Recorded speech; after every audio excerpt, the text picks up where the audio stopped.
Le parcours plein potentiel, c'est un accompagnement individuel à 360 degrés. C'est vraiment ce que j'appelle un deep coaching par opposition au coaching d'urgence ou au coaching ponctuel. Donc c'est un programme qui est personnalisé, que j'ai mis en place en essayant de compiler vraiment les bonnes pratiques issues de mon expérience du coaching et aussi les demandes qui sont faites régulièrement par les clients. Donc ça s'adresse à tout le monde. Pour ma part, j'ai surtout accompagné pour l'instant des profils entrepreneurs, des managers, des cadres entreprises, des exécutives qui voulaient mieux se connaître dans le cadre de ce programme pour accélérer leur développement et pouvoir exploiter tout leur potentiel. Voilà, donc dans le programme, il y a 10 étapes clés maximum. Ça s'étale sur 4-5 mois. Et dedans, on va aborder 5 aspects de la connaissance de soi.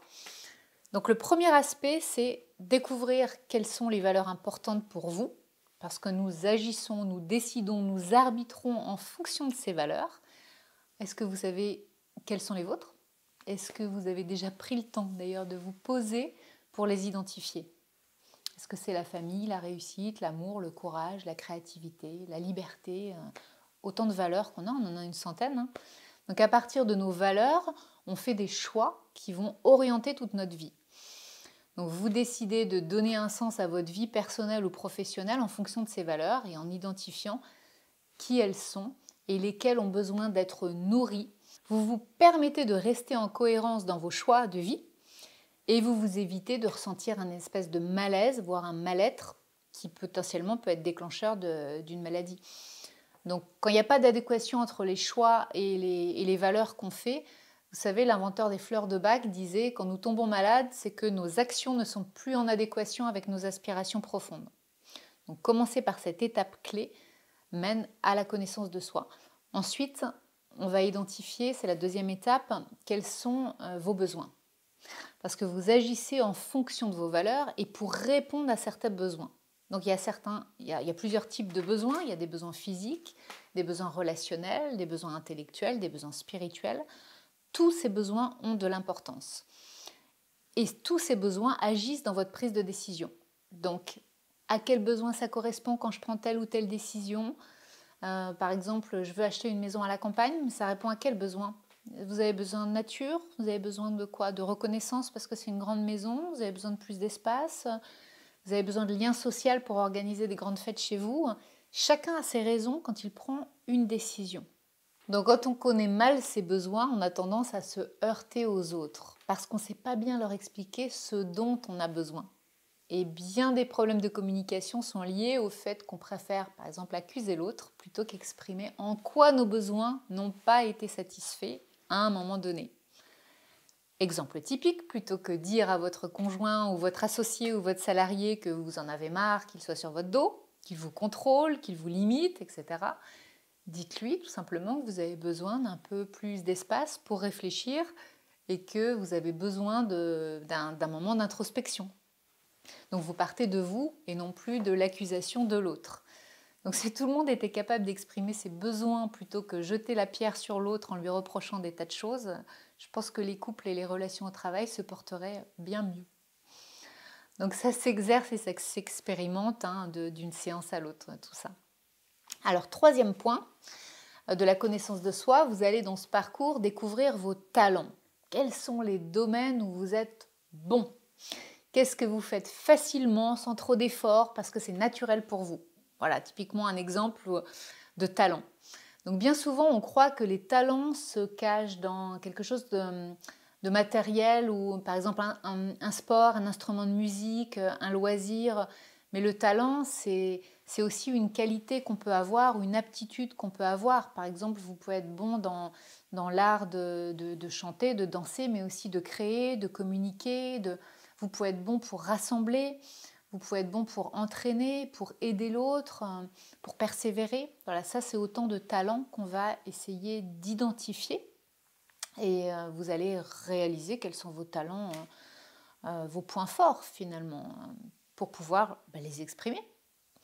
Alors, quatrième point important, on va travailler sur votre mission de vie. Donc tout ce qui a du sens pour vous, avec une méthode qui est géniale, qui s'appelle l'ikigai. L'ikigai, c'est une méthode japonaise qui permet de croiser la réflexion entre ce que vous aimez faire, ce pourquoi vous êtes doué, ce qui pourrait faire avancer le monde et ce pourquoi vous êtes payé. Donc le croisement entre ces 4 données va vous aider à découvrir un peu comme un trésor votre potentiel, la clé, ce qui a du sens pour vous. Donc vous pouvez le faire seul, l'ikigai, complètement en toute autonomie, ou bien vous pouvez le faire dans le cadre d'un coaching justement pour vous aider à analyser le résultat et voir comment le mettre en œuvre aussi, ce résultat de l'ikigai. Donc si vous restez en surface, ça n'a pas vraiment de sens, ça vous apportera un petit éclairage mais sans aller plus loin. Mais si vous creusez, vraiment, ça va vous apporter un éclairage et vous pouvez être surpris aussi du résultat qui peut ressortir d'un ikigai. C'est comme si vous reconstituez le puzzle de votre vie et comme si toutes les pièces prenaient forme. Et enfin, dans ce parcours, vous allez analyser votre MBTI, c'est-à-dire votre profil de personnalité parmi 16 personnalités existantes. Donc ça va vous permettre de reconnaître à quelle catégorie vous appartenez. Le MBTI se décline en 4 lettres et chacune des lettres vous renseigne sur un aspect plus ou moins marqué de votre personnalité.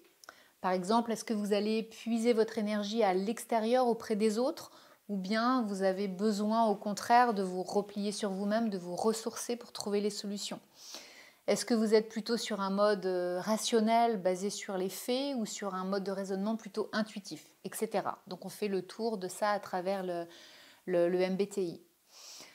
Le but du parcours, c'est vraiment de parvenir à un équilibre, de parvenir à un ancrage et de mieux se comprendre.